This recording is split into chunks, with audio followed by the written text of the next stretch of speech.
नमस्कार। पत्राचार द्वारा संस्कृतम परिचय पाठ्यक्रम के अंतर्गत द्वितीय पाठ में आपका हार्दिक स्वागत है। पहले पाठ में आप विशेष एवं विशेषण के नियमों को जान चुके हैं। अब थोड़ा सा हम विशेष और विशेषण के नियमों को गहराई से जानेंगे और अभ्यास करेंगे। यहाँ पर देखें, एक शब्द है बालकः, और बालक के चारों दिशाओं में कुछ शब्द लिखे हुए हैं, जैसे चतुरः बालकः, उत्तमः बालकः, सुंदरः बालकः, चंचलः बालकः, कृशः बालकः, एकः बालकः, सः बालकः। इतने सारे जो शब्द देख रहे हैं, ये सारे शब्द विशेषण शब्द हैं। ये सारे शब्द बालक की विशेषता को बता रहे हैं। विशेषण के बारे में आप पहले पढ़ चुके हैं। जो पद संज्ञा के विशेषता को या उनके विशेष गुणों को बताए, उसे हम विशेषण पद कहते हैं। विशेष्य के बारे में आप जान चुके हैं। जिसमें विशेष गुण हो या जो विशेषताएं जिसमें हो, वह विशेष पद है। यहां पे चतुरः बालकः में चतुरः जो है विशेषण है और बालकः जो है विशेष्य है। इसमें देखेंगे चतुरः, उत्तमः, सुंदरः, चंचलः, कृशः, ये सारे शब्द गुणवाचक शब्द हैं, गुणों को बता रहा है। लेकिन यहाँ पे सह शब्द है, वह सर्वनाम को बता रहा है, और एकः शब्द जो है वो संख्या को बता रहा है। तो हमें यहाँ ज्ञात होता है कि गुणों के साथ साथ सर्वनाम और संख्या भी विशेषण होते हैं। आइए अब हम विशेष और विशेषण के बीच में जो संबंध है, पहला संबंध लिंग संबंध, दूसरा संबंध वचन संबंध और तीसरा संबंध विभक्ति संबंध, इसको हम गहराई से जानें। सबसे पहले हम लिंग संबंध के बारे में जानते हैं। लिंग संबंध के बारे में क्या कहा गया है कि जो विशेष्य का लिंग होगा वही विशेषण का भी लिंग होगा। अगर विशेष पुल्लिंग में है तो विशेषण भी पुल्लिंग में है, और अगर विशेष स्त्रीलिंग में होता है तो निश्चित रूप से विशेषण भी स्त्रीलिंग में होगा। और विशेष अगर नपुंसक लिंग में है तो विशेषण भी नपुंसक लिंग में होगा। अब कुछ शब्दों का हम अभ्यास करते हैं। जैसे उन्नत शब्द है, मूल शब्द है उन्नत। अब इसे पुल्लिंग में हम बोलेंगे तो ये बनेगा उन्नतः, और स्त्रीलिंग में होगा उन्नता, और नपुंसक लिंग में होगा उन्नतम। जैसे उन्नतः बालकः, उन्नता बालिका, उन्नतम भवनम। इसी तरह प्राचीन शब्द है। प्राचीन शब्द को अब हम पुल्लिंग में देखते हैं। यहां होता है प्राचीनः, स्त्रीलिंग में होता है प्राचीना, और नपुंसक लिंग में होता है प्राचीनम। अब इसे वाक्य संदर्भ में देखेंगे तो क्या होगा? प्राचीनः ग्रामः अस्ति, प्राचीना पाठशाला अस्ति, प्राचीनम मंदिरम अस्ति। इस तरह से हम यहाँ पर देखें लिंग संबंध को। अब कुछ शब्दों का हम अभ्यास करेंगे। जैसे सरस शब्द है, इसका हम तीनों लिंग में अभ्यास करते हैं। पहले विशेषण पदों का अभ्यास करेंगे, उसके बाद हम विशेष्य के साथ इसका अभ्यास करेंगे। जैसे सरसः सरसा सरसम, उन्नतः उन्नता उन्नतम, मधुरः मधुरा मधुरम, दुष्टः दुष्टा दुष्टम, प्राचीनः प्राचीना प्राचीनम, मृदुलः मृदुला मृदुलम, मधुरः मधुरा मधुरम। इसी तरह अन्य शब्दों का अभ्यास करते हुए हम फिर विशेष और विशेषण का संबंध जानेंगे। अब हम वचन से संबंधित विशेष्य और विशेषण के संबंधों को जानेंगे। पूर्व विदित है हमें, जो विशेष्य का वचन होगा वही विशेषण का भी वचन होगा। कहने का तात्पर्य यह है कि अगर विशेष्य एक वचन में है तो निश्चित रूप से विशेषण भी एक वचन में होगा। अगर विशेष्य द्विवचन में है तो विशेषण भी द्विवचन में होगा, और विशेष अगर बहुवचन में है तो विशेषण भी बहुवचन में होगा। जैसे सुंदरः बालकः, सुंदरौ बालकौ, सुंदराः बालकाः। स्त्रीलिंग में उत्तमा बालिका, उत्तमे बालिके, उत्तमाः बालिकाः।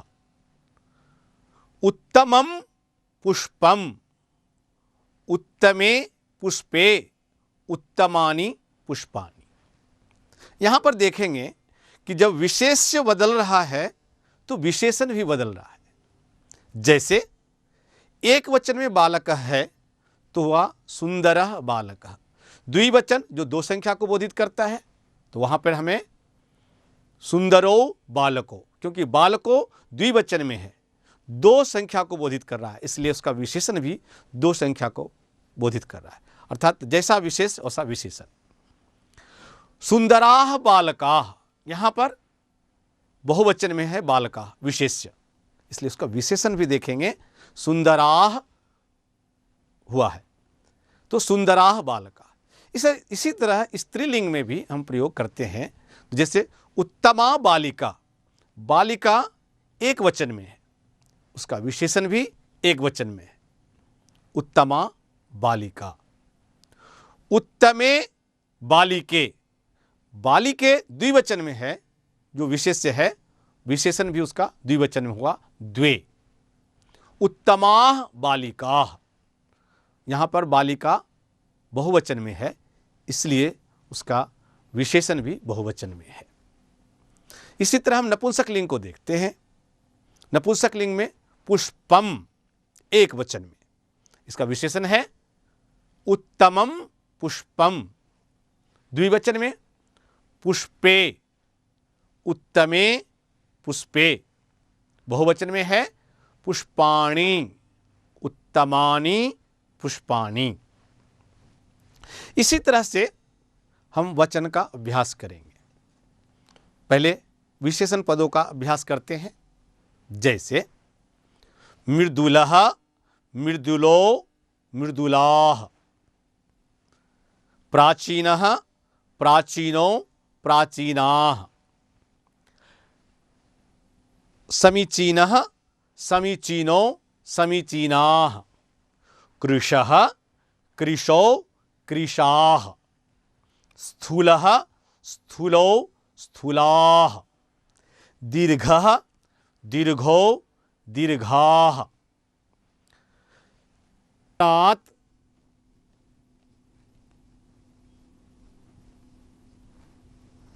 बालकात्,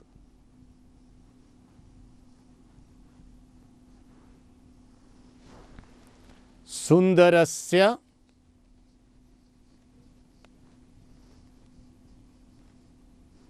बालकस्य,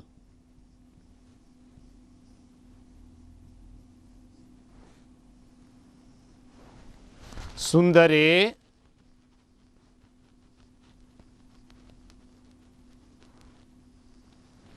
बालके।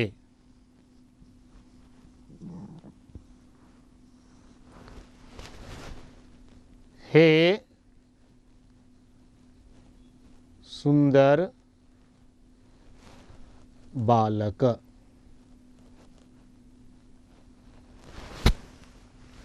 ये हमारा प्रथमा विभक्ति है, ये द्वितीय विभक्ति, ये तृतीय विभक्ति, चतुर्थी विभक्ति, पंचमी विभक्ति, षष्ठी विभक्ति, सप्तमी विभक्ति और ये संबोधन।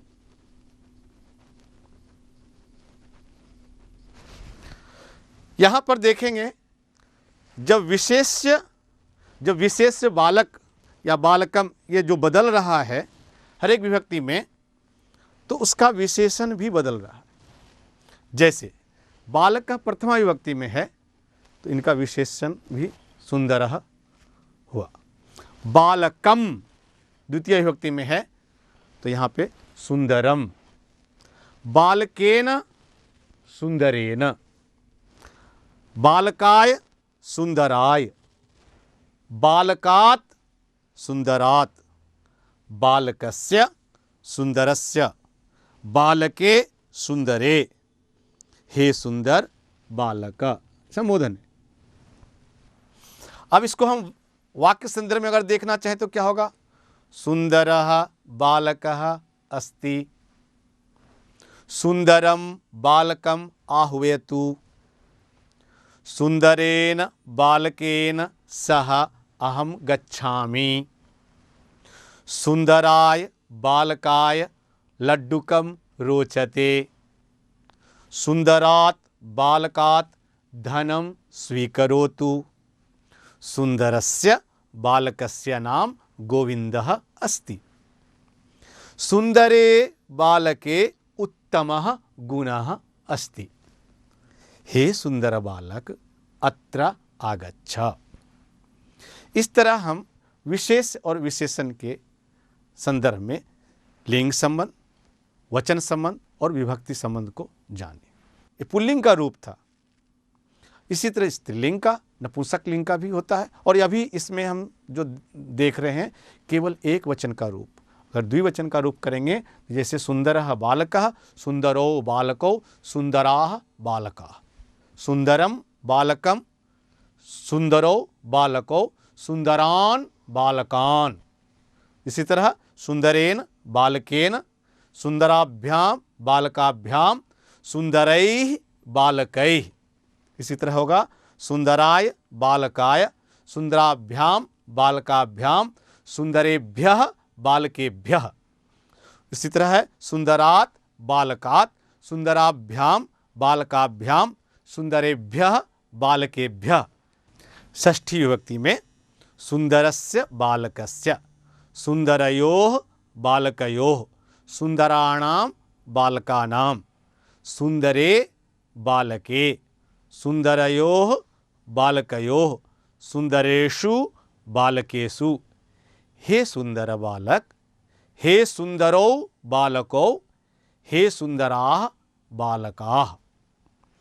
ये पुल्लिंग का शब्द रूप था। इसी तरह हम स्त्रीलिंग का, नपुंसक लिंग का रूप को जानेंगे और अभ्यास करेंगे। विशेष और विशेषण का संबंध प्रायः श्लोकों में बहुत देखा जाता है। अब आइए हम अपने राष्ट्रीय गीत वंदे मातरम में इनके भावों को समझते हैं। वंदे मातरम में यहाँ पर वाक्य है अहम मातरम वंदे, मैं माता की वंदना करता हूँ। कैसी माता की वंदना करता हूँ इसका सारा विशेषण है। सुजलाम सुंदर जल देने वाली, सुफलाम सुंदर फल देने वाली, मलयज शीतलाम मलय पर्वत से चलने वाली जो वायु है उससे शीतल हुई। तो इस प्रकार के विशेषणों का प्रयोग करके हम श्लोकों को जानते हैं। अब हम पुस्तक के वाक्यों को पढ़ते हैं जिनमें विशेष और विशेषण का प्रयोग हुआ है। जैसे पहला वाक्य है, दीर्घा लता वृक्षम आलम्ब्य वर्धते। यहाँ पर लता का विशेषण है दीर्घा। लता यहाँ पे प्रथमा विभक्ति एक वचन में है, इसलिए उसका विशेषण जो है प्रथमा विभक्ति एक वचन में हुआ, दीर्घा। अगर इसी जगह लते शब्द होता तो इसका विशेषण बनता दीर्घे, और बहुवचन में होता लता, क्या होता? दीर्घा लता। दूसरा वाक्य है, उद्याने उन्नताः वृक्षाः सन्ति।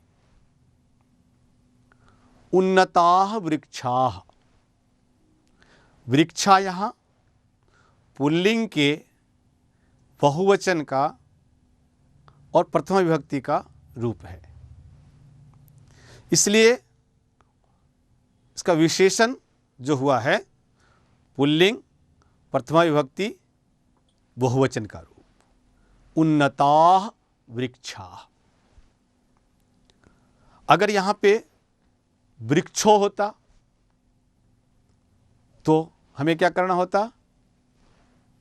उन्नत जो विशेष्य पद है उसमें भी परिवर्तन करना होता। क्या करना होता? उन्नतो वृक्षो।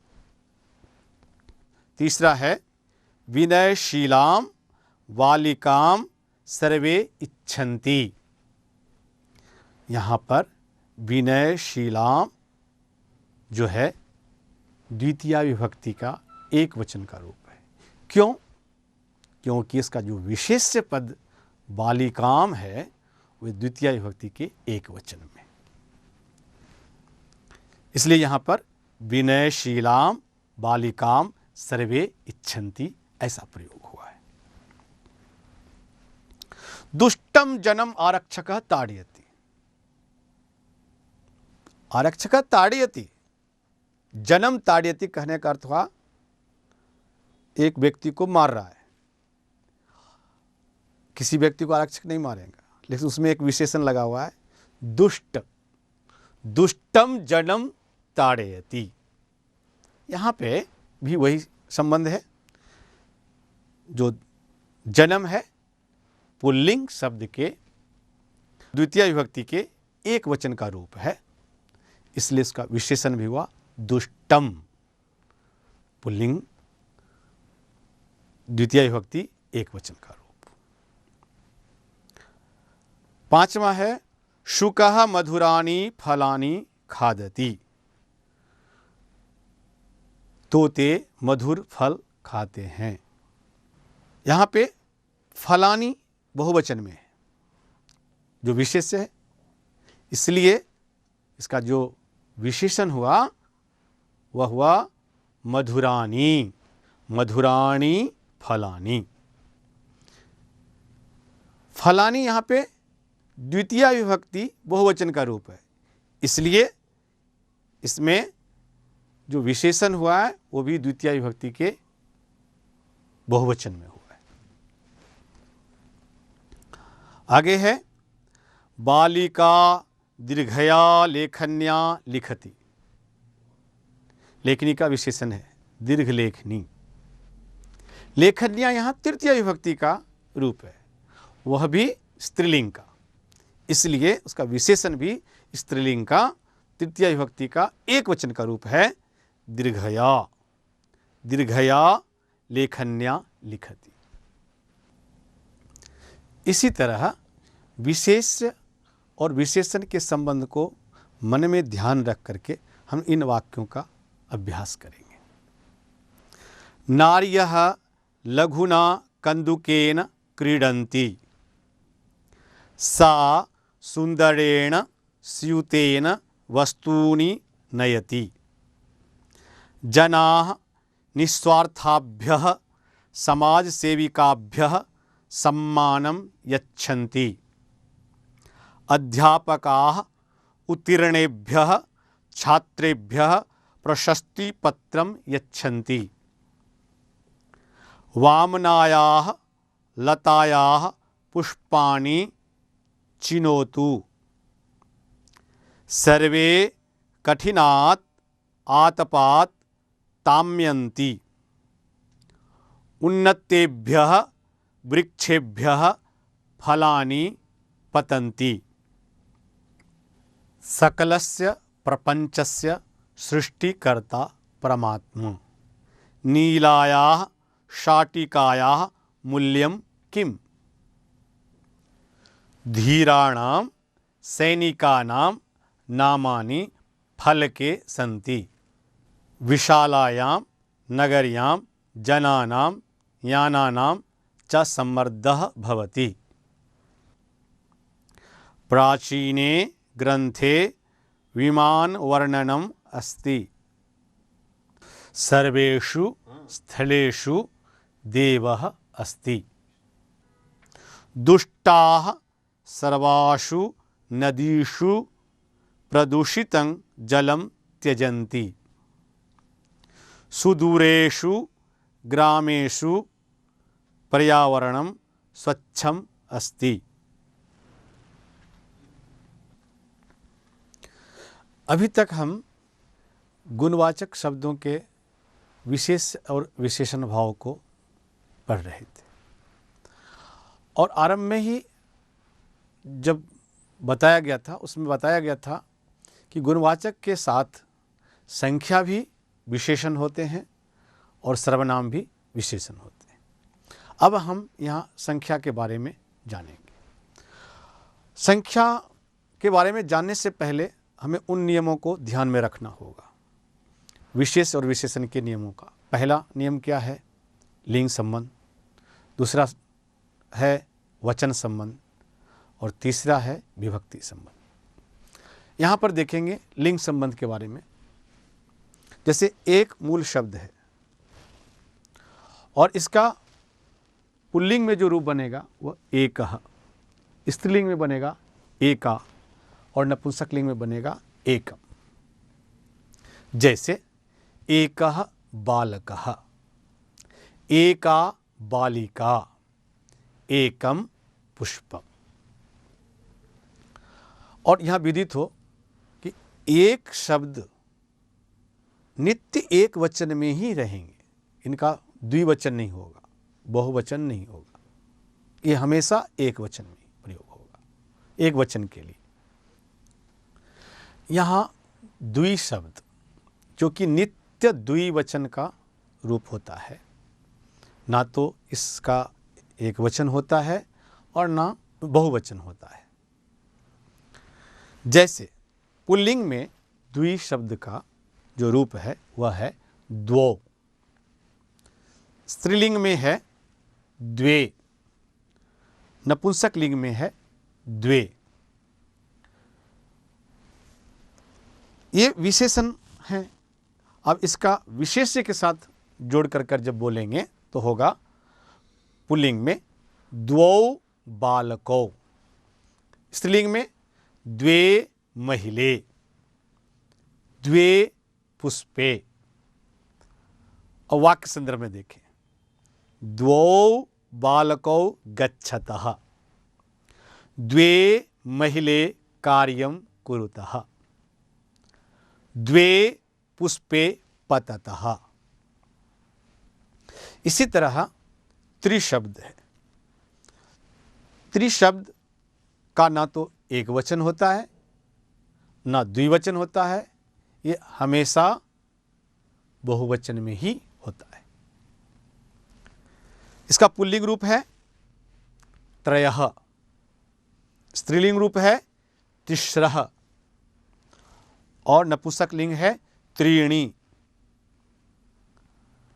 विशेष्य के साथ जोड़ करके बोलेंगे तो क्या होगा? त्रयः बालकाः, तिस्रः महिलाः, त्रीणि पुष्पाणि। वाक्य में प्रयोग करें, त्रयः बालकाः हसन्ति, तिस्रः महिलाः गीतं गायन्ति, त्रीणि पुष्पाणि शोभन्ते। इसी तरह चतुर शब्द नित्य बहुवचन में प्रयोग होते हैं। जैसे पुल्लिंग में इसका प्रयोग है चत्वारः, स्त्रीलिंग में है चतस्रः और नपुंसक लिंग में है चत्वारि। विशेष शब्द के साथ जुड़कर बनेगा चत्वारः बालकाः, चतस्रः महिलाः, चत्वारि पुष्पाणि। वाक्य में हम प्रयोग करेंगे तो किस प्रकार से प्रयोग होगा? चत्वारः बालकाः हसन्ति, चतस्रः महिला परिहासं कुर्वन्ति, चत्वारि फलानि पतन्ति। अब आइए हम पुस्तकाधारित वाक्यों का अभ्यास करते हैं। इसमें है तत्र एकः बालकः क्रीडति।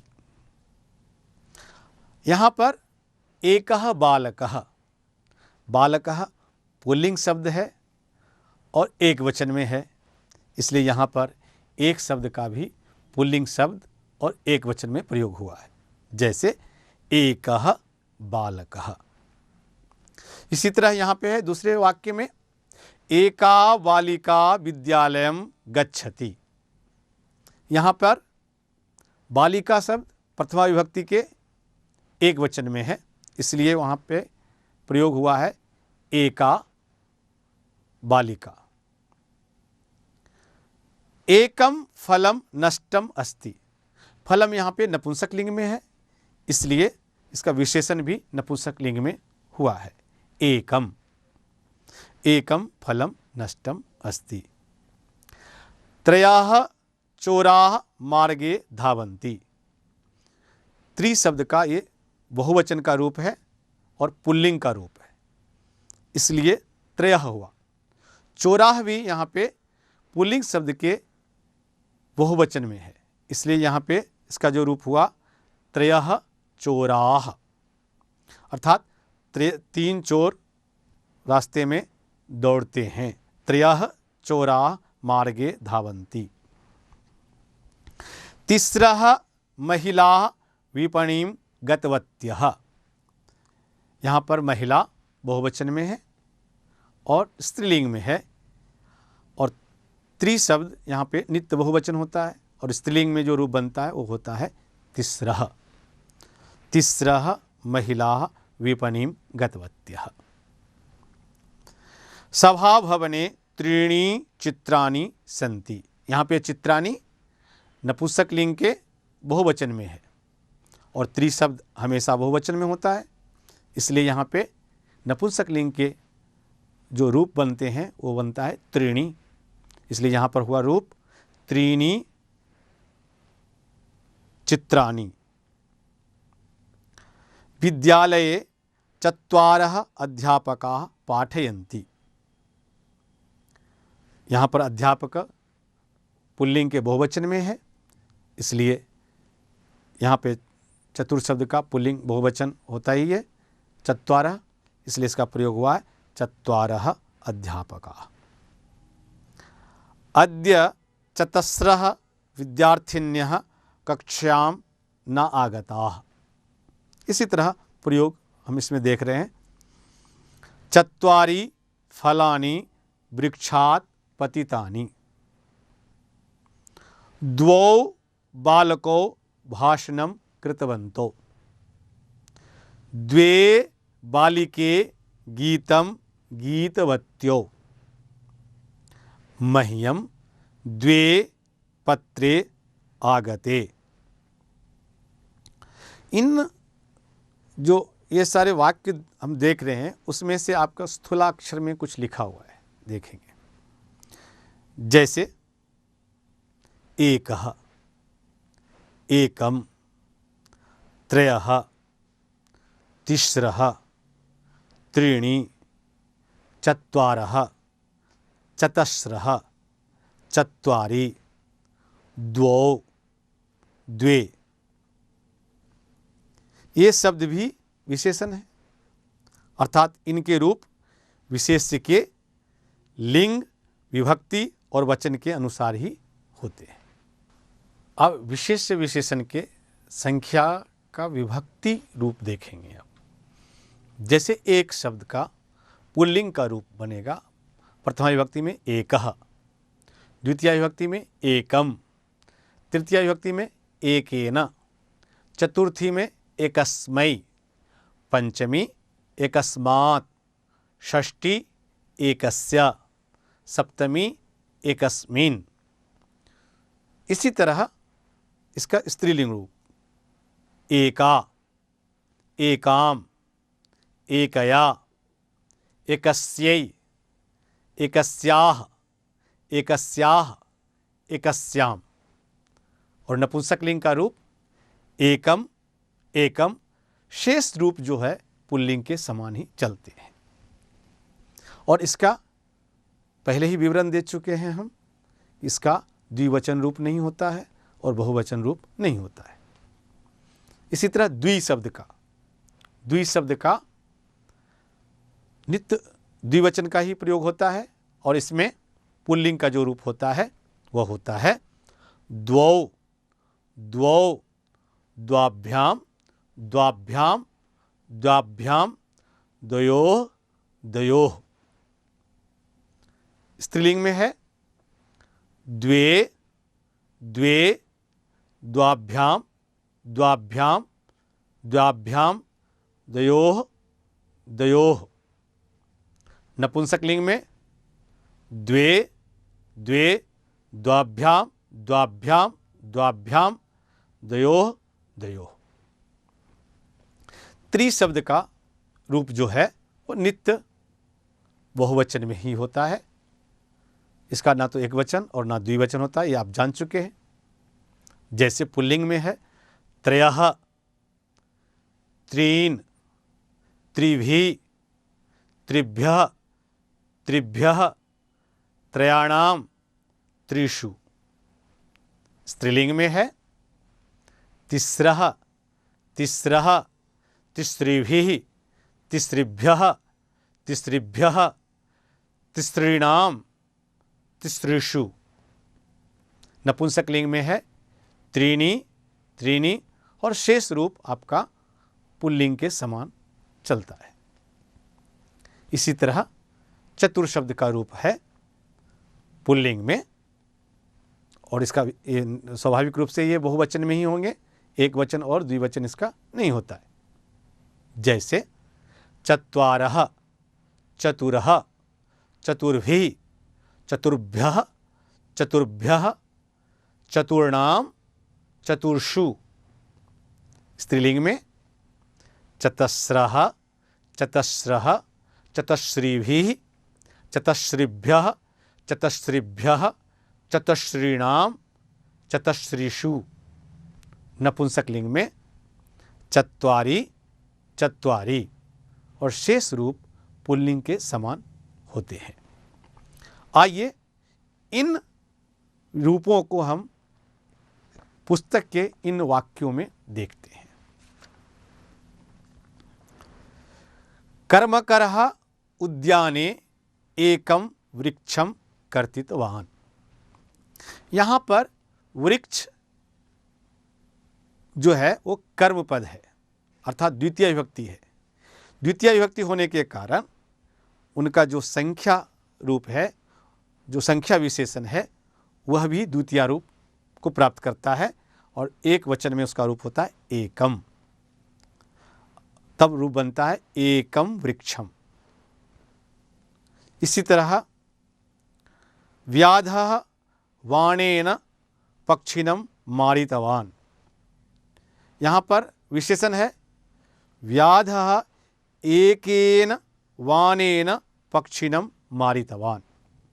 यहाँ पर वाणेन में तृतीय विभक्ति है, इसलिए इसका एक शब्द का तृतीय विभक्ति रूप हुआ एकेन।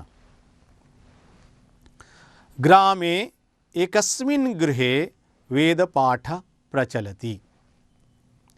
गृहे सप्तमी विभक्ति का रूप है, इसलिए एक शब्द का सप्तमी विभक्ति रूप बनता है एकस्मिन्। एकस्मिन् गृहे।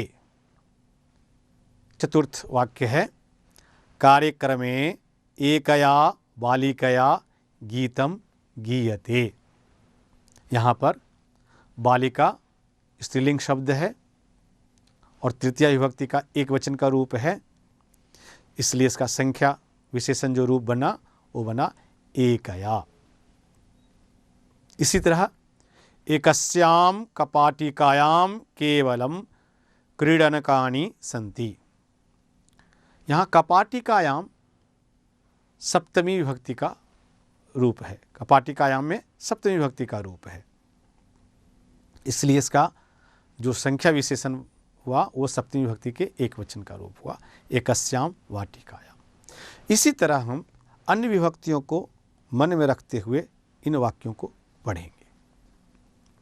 प्रधानमंत्री त्रिभिः जनैः सह वार्तालापं कृतवान्। त्रयाणां पुस्तकानां नामानि सः सम्यक् ज्ञातवान्। नगरे त्रिषु स्थलेषु कोलाहलः प्रवृत्तः। कंडोले चत्वारि फलानि उत्तमानि सन्ति। यहाँ पर देखेंगे विशेषण के रूप में फलानी का गुणवाचक भी आया है उत्तमानी, और संख्या भी आया है चत्वारि। 4 फल हैं जो उत्तम फल हैं, इसलिए यहाँ पर प्रयोग हुआ चत्वारि फलानि उत्तमानि सन्ति।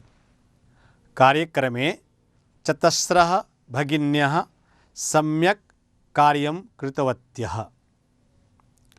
वने चतस्रिभिः धेनुभिः सह वत्सः चरति। द्वयोः वृक्षयोः औन्नत्यं पश्य। द्वे बालिके विद्यालये सम्यक् पठतः। द्वौ बालकौ वेगेन धावतः। 1तः 4 पर्यन्तं लिंग भेदाः भवन्ति। 1 से लेकर 4 तक लिंग भेद होते हैं। 5तः 9-10 पर्यन्तं एक समानं रूपं भवति। 5 से लेकर के 19 तक एक समान रूप होते हैं। जैसे एक उदाहरण के रूप में देखेंगे और इसी के समान सारे रूपों को जानेंगे। पंच प्रथमा विभक्ति, द्वितीय विभक्ति भी है पंच, तृतीय विभक्ति पंचभी, चतुर्थी विभक्ति पंचभ्यः, पंचमी विभक्ति पंचभ्य, षष्ठी विभक्ति पंचानाम, सप्तमी विभक्ति पंचसु। इस तरह से अन्य 6, 7, 8, 9, 10, 11, 12, 13, 14, 15, 16, 17, 19 यहाँ तक के रूप एक समान चलाएंगे और इसका अभ्यास करेंगे। अब मैं कुछ पुस्तकों के वाक्यों को पढ़ता हूँ। जैसे पंच बालकाः, पंच बालिकाः, पंच पुष्पाणि। 6 बालकाः, 6 बालिकाः, 6 पुस्तकानि। इसी तरह इनके रूप चलते हैं एक समान। अब आइए विभक्ति के रूपों का हम वाक्यों में प्रयोग देखते हैं। नगरे 6 मंदिराणि सन्ति। 10 प्रकोष्ठेषु जनाः चलन्ति। यहाँ पे प्रकोष्ठ शब्द पुल्लिंग के सप्तमी विभक्ति के बहुवचन का रूप है, इसलिए यहाँ 10 का प्रयोग हुआ है, लेकिन पुल्लिंग में हुआ है या स्त्रीलिंग में हुआ है, नपुंसक लिंग में हुआ है, ऐसा कुछ नहीं है, क्योंकि तीनों में एक ही समान चलता है 10। यहाँ पे पुल्लिंग में मानना चाहिए, क्योंकि पुल्लिंग के साथ पुल्लिंग का ही प्रयोग हुआ होगा। 10 कथासु एका अत्युत्तमा अस्ति। यहाँ पर देखिए कथासु स्त्रीलिंग में है, इसलिए यहाँ भी प्रयोग हुआ है दशसु। तो निश्चित रूप से यहाँ का जो दशसु का प्रयोग है वो स्त्रीलिंग में ही हुआ है, क्योंकि एक समान रूप चलता है, इसलिए दिखाई एक समान पड़ रहा है, लेकिन इसका रूप जो है एक समान है। सह षड्भी मित्रै सह गतवान, सह षड्भी मित्रै सह गतवान। मित्रै यहाँ तृतीया विभक्ति के बहुवचन में है, इसलिए षट शब्द का तृतीया बहुवचन हुआ षड्भी। इसी तरह मन में उन विभक्ति रूपों को ध्यान में रखते हुए अन्य वाक्यों को पढ़ेंगे। सा षड्भी सखीभिः सह छात्रावासे निवसति, सप्तभिः रूप्यकैः अहम् एतां लेखनीं क्रीतवान्, सप्तानां मालानां विक्रयणेन सह प्रभुतं धनं संपादितवान्। यहाँ पर माला नाम षष्ठी विभक्ति के बहुवचन में रूप है, इसलिए इसका विशेषण हुआ सप्तानाम। अष्टाक्षरी मंत्रः अष्टभिः अक्षरैः युक्तः अस्ति, आपंचभ्यः वर्षेभ्यः सह संस्कृत सेवां करोति, भिक्षुकः पंचभ्यः गृहेभ्यः भिक्षां प्राप्तवान। इस तरह से हम संख्या के रूपों को देखें, लिंग के संदर्भ में, वचन के संदर्भ में और विभक्ति के संदर्भ में, क्योंकि पहले ही हम बता चुके हैं कि संख्या भी विशेषण होता है और इसका भी वही विशेष और विशेषण के साथ वही संबंध होता है जो गुणवाचक शब्दों का संबंध होता है।